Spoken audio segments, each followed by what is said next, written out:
I think it's all about being consistent in your approach, making sure you listen to what the customer wants, empathising with them where necessary, operating within the regulations that we have, and just ensuring that we provide a fair and reasonable service to them.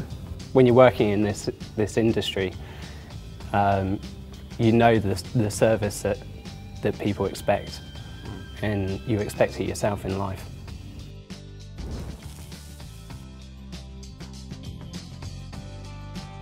Presenting yourself to the customer so that they know what they're buying, and then ensuring that you deliver that to them. And if I'm a consumer and I don't get treated fairly, and I don't get what it said on the tin, then I tend to complain. And likewise, if we as an organisation are not doing what's said on our tin, I would expect our clients to complain. It's if you let them let off steam, and then they understand that you're listening, they seem to go round. They think, oh yes, someone is listening to me after. And if you promise to make a call back, make that call back, because that gives a good impression as well.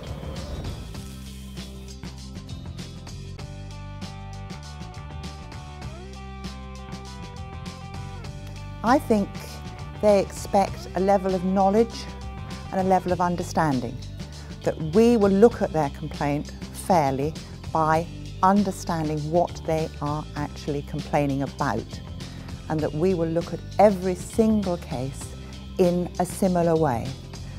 That the outcome isn't guaranteed, but the way that we approach it is. So fairness and treating customers fairly is our approach to how we handle complaints.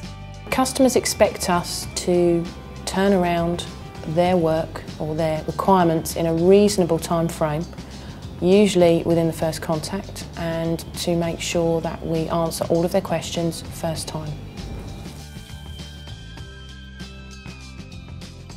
Oh, certainly not, because every single customer has a slightly different issue, a slightly different problem when they come to us. You don't treat them the same, but you treat them equally, so the opportunity is there that it is the same. They have the same level of knowledge applied to their case. They have the same framework, the same time frames, but the outcome can be different. But if you were treating all customers with poor customer service, then you'd be treating them fairly. I think the treating customer fairly part of that is ensuring that you do have a consistent approach in how you deal with your customers. That's not to say that you can't treat cases as urgent or deal with things as a priority where necessary, but you need to be operating within the guidelines.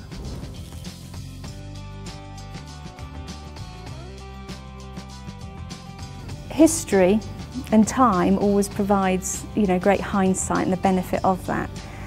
So we can look back now and say the way endowment plans are sold perhaps wasn't as fair as it could have been in the past. The way pensions were dealt with historically in the financial wasn't treating customers as fairly in the past. On a day-to-day basis, I think the industry as a whole is a lot smarter now about treating customers fairly. We're not always the best people at putting our message across to them. I think the industry is trying to address this, and there is clearly an emphasis on making sure we correspond with clients in plain English. SUNLIFE is improving, it's always looking to improve, which is still good. If we can do that, we are continually looking at the letters that we send out. I think where SUNLIFE gets it right when dealing with customers is that we provide a very efficient service, and we also have a very good quality level of service. In an instance I've just recently had, we dealt with a client so professionally that she wanted to take out a policy with us. So that's how I perceive that, how business should run, really.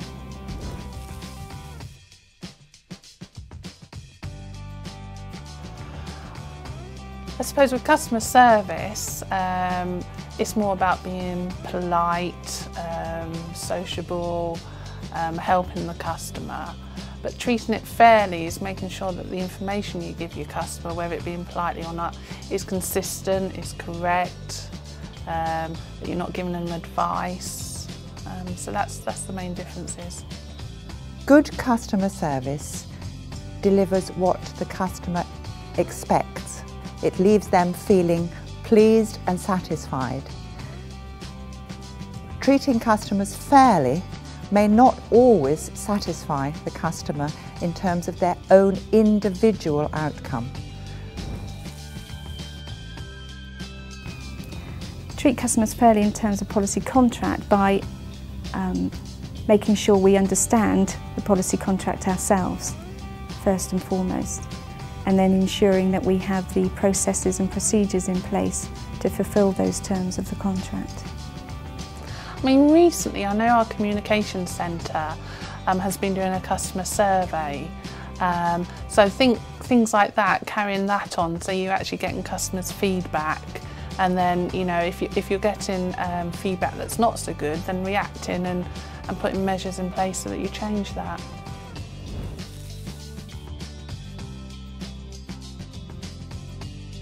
This clear directive from the FSA is a timely reminder of where we should be focusing.